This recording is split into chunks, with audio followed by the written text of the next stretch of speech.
पिछले एपिसोड में आपने सुना, मंत्री के अधिकारी ने माना कि रवि की जिंदगी तबाह उसी के इशारे पर हुई।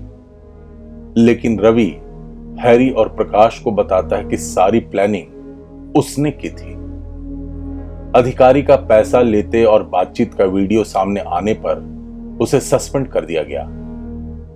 रवि के ऊपर दर्ज किए गए सारे केस वापस लेने के बाद भी मंत्री का वीडियो सामने आ गया। मंत्री को भी इस्तीफा देना पड़ा। आरवी एक अस्पताल में किसी की तीमारदारी में है।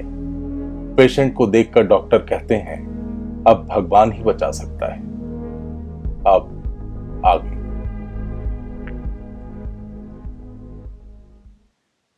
एडिटर हैरी ऑफिस में बैठा न्यूज की कोई इंपॉर्टेंट स्टोरी एडिट कर रहा है। उसके एक तरफ रिपोर्टर सौरभ खड़ा है तो दूसरी तरफ चैनल के बॉस बीएमसी। दोनों बार बार हैरी को कुछ बता रहे हैं।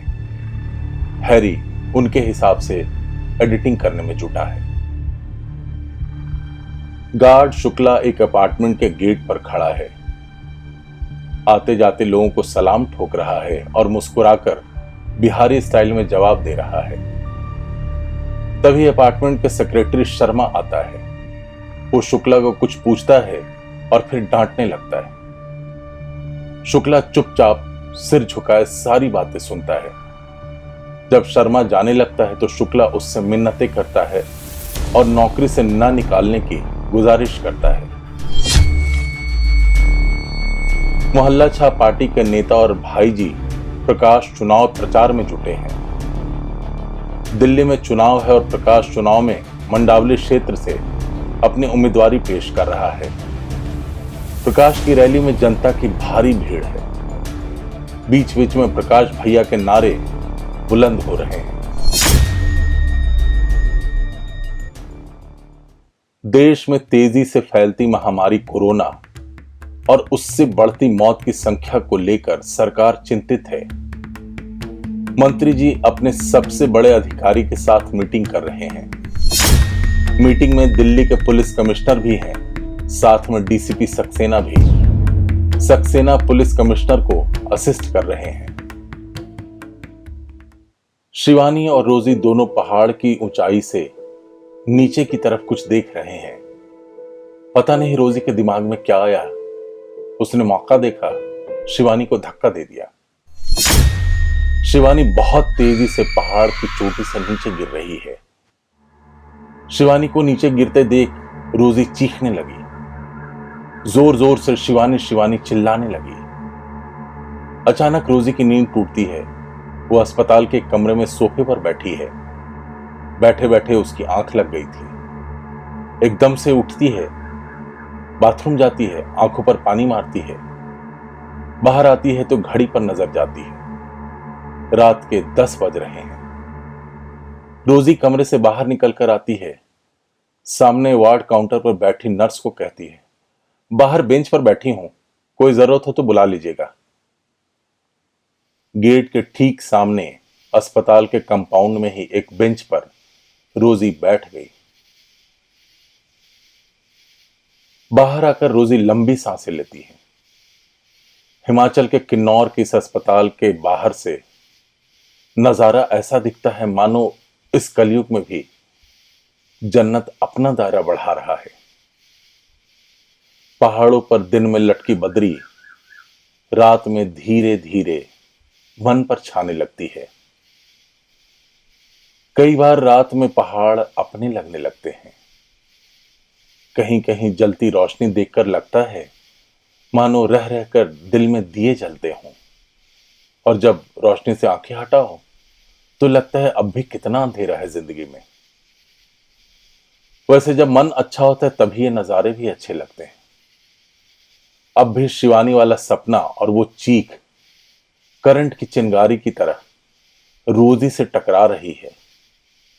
काफी देर तक रोजी पहाड़ों पर टिमटिमाती रोशनी को देखती रहती है। चेहरे से मास्क हटाकर बीच बीच में सिगरेट पीती है। इसी दौरान सामने से 24-25 साल की एक लड़की रोजी के पास आती है। लगभग 5 फीट की दूरी बनाकर रोजी की तरफ सवाल भरी नजरों से देखती है और पूछती है, अगर आप बुरा ना माने तो आपसे पूछूं एक बात, आप वही है ना जो ब्लॉग पर आती हैं, ब्लॉगर, आजकल ऑडियो बुक बनाकर कहानियां सुनाती हैं। कमाल का सस्पेंस थ्रिलर है आपकी कहानी में। आपके लाखों फैन में मैं भी एक फैन हूं। बहुत अच्छी कहानियां सुनाती हैं आप। वो तो आपने मास्क हटाया तो मैं एकदम से पहचान गई, मुझे लगा आप ही हैं वो तो। इन सारी बातों पर रोजी कुछ खास रिएक्ट नहीं करती। तभी सामने वाली लड़की कहती है, oh I am so sorry, I am so sorry, by the way I am Kavya और by profession I am a journalist. एक इंग्लिश न्यूज़पेपर में काम करती हूँ दिल्ली में। यहाँ हॉस्पिटल में मेरे एक जानकार एडमिट हैं। वो तो अचानक आप पर नजर पड़ी। What a pleasant surprise. Bench की तरफ इशारा करते हुए पूछती है, इफ यू डोंट माइंड मैं यहां बैठ जाऊं? रोजी के जवाब का इंतजार किए बिना काव्या बैठ जाती है। वैसे मैम आप यहां कैसे? रोजी थोड़े रूखे अंदाज में जवाब देती है, एक रिलेटिव एडमिट है यहां। ओह आई एम सॉरी। अच्छा, इसलिए आपने ऑडियो बुक का अगला चैप्टर अभी तक नहीं डाला? हर कोई पागलों की तरह इंतजार कर रहा है। आई टेल यू, मेरे ऑफिस में तो हर दूसरा शख्स आपकी कहानियों का फैन है। अटकलें लगाते हैं लोग कि आगे क्या होगा। वो सिर्फ कहानियां नहीं हैं, वो जिंदगी हैं। सांसें धड़क रही है उनमें। मैं तो बस एक जरिया हूं। सॉरी मिस आरवी, मैं कुछ समझी नहीं। नाम पर रोजी चौंक कर कहती है, आरवी? आपसे किसने कहा मेरा नाम आरवी है? जी, तो अब आरवी नहीं है? ओह, मुझे तो यही मालूम था। बाहर ठंड बढ़ती जा रही है। रोजी सिगरेट फेंक कर हाथ ओवरकोट के अंदर डालती है और कहती है, रोजी फर्नांडिस, मेरा नाम रोजी फर्नांडिस है। सॉरी आरवी, ओफ मिस रोजी, तो ये कहानियां आपकी नहीं है जिसे आप सुनाती हैं? नहीं नहीं, ये कहानियां मेरी नहीं है, ये अल्फ्रेड की कहानियां। अल्फ्रेड? तो अल्फ्रेड खुद क्यों नहीं सुनाते? अल्फ्रेड क्या इस दुनिया में नहीं है अब? इस बात पर रोजी थोड़ी ऊंची आवाज में बोलती, please for God sake please. यही एडमिट है वो हॉस्पिटल में, उसी के लिए मैं यहां हूं। तभी नर्स भागती हुई आई और रोजी को आकर कहती है, आपका पेशेंट फिर से इरिटेट हो रहा है, काफी हालत खराब हो रही है उसकी, जल्दी चलिए जल्दी चलिए। रोजी भागकर अंदर आती है। काव्या भी उसके पीछे पीछे आती है। काव्या जब कमरे के बाहर पहुंचती है तो देखती है रोजी अपने पेशेंट को संभालने की कोशिश कर रही है। तभी भागते हुए नर्स आती है। काव्या कमरे के बाहर रखी बेंच पर बैठ जाती है और रोजी का इंतजार करने लगती है, पर रोजी तो नहीं आई। थोड़ी देर में नर्स बाहर निकलती है। काव्या लपक कर उससे पूछती है, सिस्टर फिर से दौरा पड़ा क्या? कंडीशन बहुत खराब है। नर्स आगे बढ़ती रहती है और बोलती रहती है, हाँ ये समझ लो आप, अगला 1 घंटा बहुत क्रिटिकल है ये तो। वैसे मैंने डॉक्टर को फोन कर दिया है, 10 मिनट में आ रहे हैं। काव्या भी नर्स के साथ साथ चलती जाती है और कंसर्न दिखाते हुए पूछती है, सिस्टर प्लीज प्लीज कुछ कीजिए ना, एक बार फिर से फोन कीजिए ना डॉक्टर साहब को, जल्दी आ जाए तो। इस पर नर्स कुछ नहीं बोलती, हाथों से इशारा करके आश्वासन देती है। काव्या आकर बेंच पर बैठ जाती है और किसी को मैसेज करती है, boss I found her, will keep updating you, reached here bye 9 PM। आधी रात से ज्यादा का समय हो चुका है। डॉक्टर्स की एक फौज सामने से आती है और कमरे में दाखिल होती है। कमरे में एक छोटे से सोफे पर रोजी बैठी है। इनके आते ही रोजी खड़ी हो जाती है। नर्स रोजी को बाहर जाने के लिए इशारा करती है। रोजी के बाहर आते ही डॉक्टर्स चेकअप में जुट जाते हैं। बाहर निकलते ही रोजी देखती है काव्या उसके ठीक सामने है। वो हैरान होती है। काव्या रोजी के पास आती है और पूछती है, don't worry miss Rosie, doctor आ गए हैं ना? क्या कह रहे हैं? डोंट वरी, सब ठीक होगा, सब ठीक होगा। तुम गए नहीं? मुझे लगा तुम चले गए होगे। रोजी की इस बात पर काव्या बड़े आराम से कहती है, नहीं नहीं नहीं, मैं ठीक हूं, प्लीज। मेरे पेशेंट सेकंड फ्लोर पे हैं, वो सो रहे हैं। मैंने नर्स को बता दिया है ऊपर कि मैं यहां हूं, यहां के बारे में बता दिया। Don't worry, don't worry. Kavya की इस बात पर रोजी चौंक जाती है पर रिएक्ट नहीं करती। इसके बाद दोनों बेंच पर बैठ जाते हैं। काव्या इधर उधर की बातें करती है पर रोजी ज्यादा रिएक्ट नहीं कर रही होती।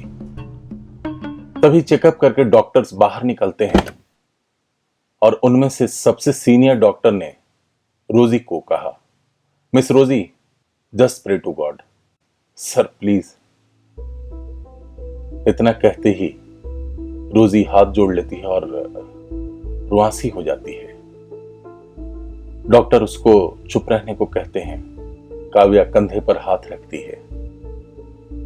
डॉक्टर्स फिर से समझाने की कोशिश करते हैं, सी मिस रोजी, समय समय पर ये इरिटेशन तो बढ़ेगा ही, यू नो दिस।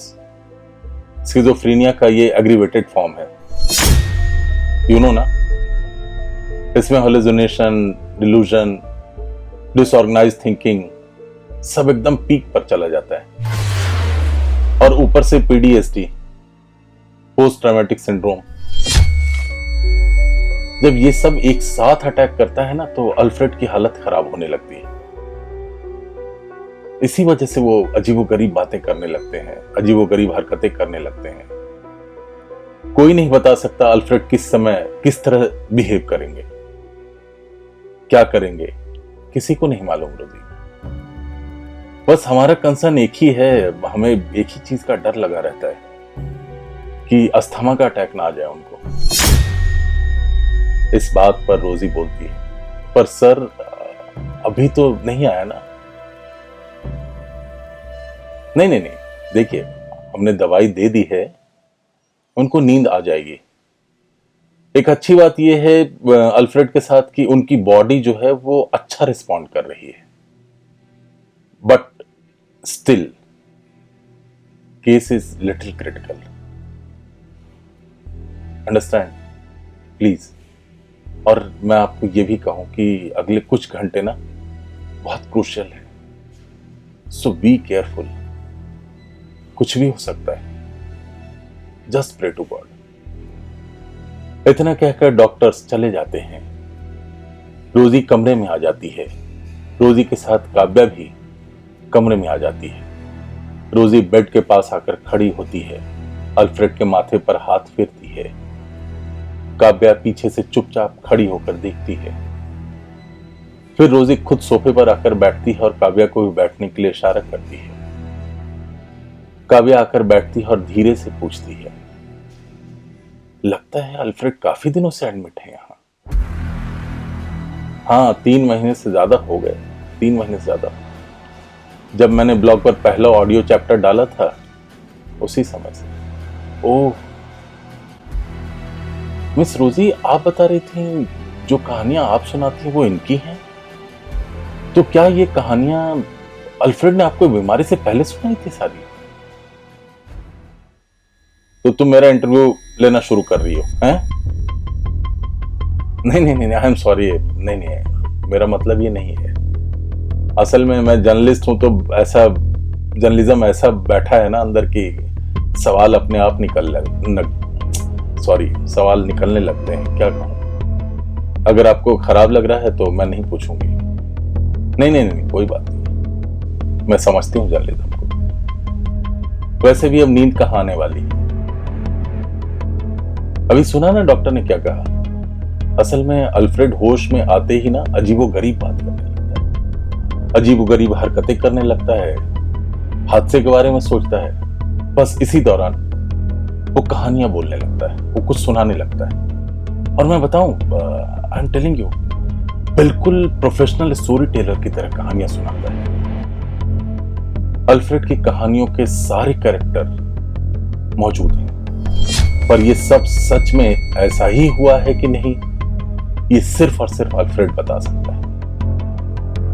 तो इसलिए मैंने तय किया कि इन कहानियों को लिसनर्स और व्यूअर्स से शेयर करूं, और यहीं से इसी अस्पताल के अलग अलग जगहों पर बैठकर मैंने ब्लॉग के चैप्टर सुनाए हैं, कभी यहां कभी वहां, कभी इधर कभी उधर। इन बातों पर हैरान होकर काव्या कहती है, ओह, लेकिन ये तो आपने स्टोरी ही एकदम पलट दी। पर बाहर जो आप कह रही थी कि वो सिर्फ कहानियां नहीं जिंदगी हैं, जब सब कुछ स्किज़ोफ्रेनिया बीमारी और पीटीएसडी की वजह से है तो फिर तो ये तो इमेजिनेशन है, फैंटेसी है। धड़कती जिंदगी इसमें कैसे? क्यों? उन कहानियों में जिंदगी नहीं धड़क रही? क्या उन कहानियों के कैरेक्टर से अटैचमेंट नहीं होता हमें? हर कहानी एक जिंदगी ही तो है, थोड़ी सच्ची, थोड़ी थोड़ी बनावटी। सॉरी मिस रोजी, मेरा मतलब ये नहीं था। मेरे दिमाग में एक बात चल रही थी, मैं पूछूं आपसे, कहीं ऐसा तो नहीं कि रवि कुमार की जगह अल्फ्रेड ने खुद को ही रख लिया हो? रोजी थोड़ा हिचक जाती है, रुकती है और कहती है, नहीं नहीं नहीं, बिल्कुल नहीं, बिल्कुल नहीं। पर रवि कौन है ये शायद अल्फ्रेड ही बता सकता है। इस पर काव्या फिर से पूछती, if you don't mind me asking you, क्या इनके साथ कुछ बहुत बुरा हुआ है पहले? इफ यू डोंट माइंड, क्योंकि डॉक्टर्स किसी सदमे की बात बार बार कर रहे हैं। असल में क्या है ना काव्या, कि अल्फ्रेड मेरी बहन सेवी का हस्बैंड है। अच्छा, मुझे लग रहा था अल्फ्रेड आपके हस्बैंड है। ओह, नहीं नहीं नहीं नहीं, अल्फ्रेड मेरा नहीं, मेरी बहन सेवी का हस्बैंड है। मैं, मेरी बहन सेवी और अल्फ्रेड, यही हमारी दुनिया रही। हमारे माता पिता नहीं हैं, न हमारे न अल्फ्रेड के होंगे तो हमें पता नहीं। हम तो ऑर्फनेज में बड़े हुए, वहां हमें एक फादर ने पाला। फादर हम तीनों को बहुत मानते थे, उन्होंने हमें पढ़ाया लिखाया। फादर की डेथ के बाद हम दर बदर हो गए, लेकिन फादर ने डेथ से पहले हमें एक बात कही थी कि पढ़ाई लिखाई पर हमेशा जोर देना, छोड़ना मत। और हम तीनों ने वही किया। हम तीनों पैसे कमाते और पढ़ाई करते। जब बड़े हुए तो सेवी और अल्फ्रेड ने शादी कर ली। फिर हम तीनों एक ही घर में रहने लगे। समय के साथ सेवी कॉलेज की पढ़ाई के लिए बाहर गई। बस वहीं एक हादसा हो गया उसके साथ। हादसे में सेवी चल बसी। हमने सेवी को खो दिया यार। अल्फ्रेड और सेवी दोनों एक दूसरे को बहुत चाहते थे।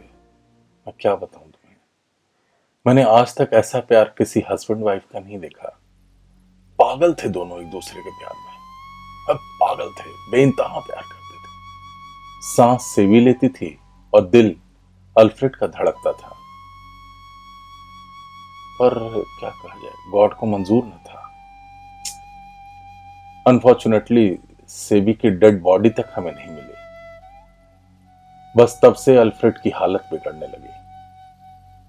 उसको अब भी लगता है सेवी उसके आसपास है कहीं, कभी बिस्तर पर, कभी बगल में बैठी हुई, कभी उससे बात करती हुई, कभी साथ में हंसती हुई, कभी रोती हुई। मैं बताऊं तुम्हें, अब भी जब भी कोई फोन की घंटी बजती है, अल्फ्रेड चौंक जाता है। उम्मीद भरी नजरों से देखता है कि शायद कोई सेवी के बारे में बताएगा, उसका लोकेशन बता देगा। पर अफसोस, अल्फ्रेड जब होश में आता है तो काफी देर तक सेवी सेवी करता है और उसके बाद ही कहानियां सुनाना शुरू कर देता है। बहुत दुखदाई है, बहुत दुखदाई है। अल्फ्रेड की हालत ऐसे ही दिन ब दिन लगातार बिगड़ती जा रही है। Sorry miss Rosie, I am so sorry. पर मैं एक बात बताऊं, मुझे तो अल्फ्रेड की कहानियों के पैटर्न से ऐसा लग रहा है कि इनकी कहानियों में शिवानी जो है वही सेवी है। इस बात पर रोजी तपाक से कहती है, ऐसा मुझे नहीं लगता और नहीं ऐसा डॉक्टर्स को लगता है। काव्या के मन में एक और सवाल उठा। अल्फ्रेड रवि है, सेवी शिवानी और रोजी आरवी, पर वो पूछ नहीं सकती थी। काव्या ने दूसरा सवाल आरवी के सामने फेंका, मिस रोजी, अल्फ्रेड को आप यहां लेकर क्यों आई? दिल्ली में, मुंबई में एक से एक अस्पताल है, इतनी दूर आप लेकर आ गई। वहां इलाज भी अच्छा होता और आपको भी राहत रहती। रोजी थोड़ी देर चुप रहती है, फिर बोलती है, अगर यहां नहीं आती तो तुमसे कैसे मुलाकात होती? वैसे पहाड़ों पर आकर रहने की इच्छा जो है ना, वो अल्फ्रेड की ही थी, इसलिए हम यहां आ गए। देखो ना, जो हवा यहां है, जो एयर यहां है, वो मेट्रोज में कहां है। जो पीस यहां है वो मेट्रोज में चीख चिल्लाहट में बदल जाती है। कितना पीस है, कितनी शांति है चारों तरफ। हाँ हाँ, वो तो है, वो तो है। और इलाज के पैसे लो, अब इनकम टैक्स का मामला भी सामने आ गया।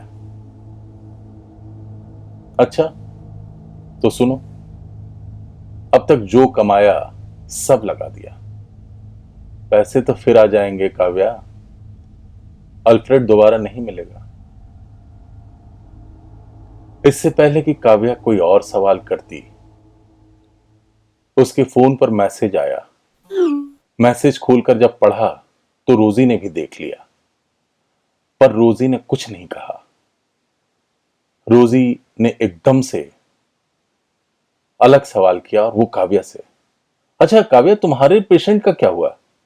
उनको क्या हुआ है? काव्या इस सवाल के लिए तैयार नहीं थी।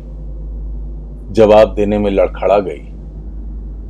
कोरोना पेशेंट हैं वो, ठीक हुए तो दूसरी कॉम्प्लिकेशंस बढ़ गई।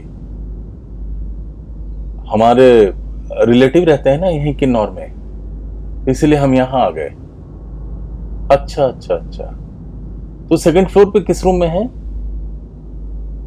Room number 23। रोजी एकदम से काव्या का हाथ पकड़ लेती है और अटैकिंग अंदाज में पूछती है, सेकंड फ्लोर पर पेंट्री है ना? वहां कोई वार्ड नहीं है। तू बता कौन है, तू कौन है, कौन है बता, तू जल्दी बता। मैं बहुत देर से चुप थी इस बात को लेकर। कौन है तू? काव्या थोड़ी कोशिश करती है खुद को बचाने की, हाथ छुड़ाने की, पर हाथ नहीं छूटता। रोजी फिर से बोलती है, तो तू रिपोर्टर नहीं, डीसीपी सक्सेना की इन्फॉर्मर है। जो मैसेज तुझे आया मैंने देख लिया था। रुक जा, बुलाती हूं पुलिस। इन्फॉर्मर कहेंगे, रुक पुलिस बुला रही हूं मैं। ठीक इसी समय रोजी का फोन बज उठता है। फोन अल्फ्रेड के बेड के पास छोटी मेज पर है। रोजी काव्या को खींचकर मेज की तरफ ले जाना चाहती है, पर काव्या हाथ छुड़ाने में सफल हो जाती है और कमरे से बाहर तेजी से निकलती है। रोजी पकड़ना तो चाहती है, पर फोन की घंटी लगातार बज रही है। अल्फ्रेड जाग न जाए इसलिए वो फोन की तरफ जाती है। रिसीव करते ही उधर से आवाज आती है, आरवी, आरवी, मैं शिवानी बोल रही हूं। शिवानी बोल रही है।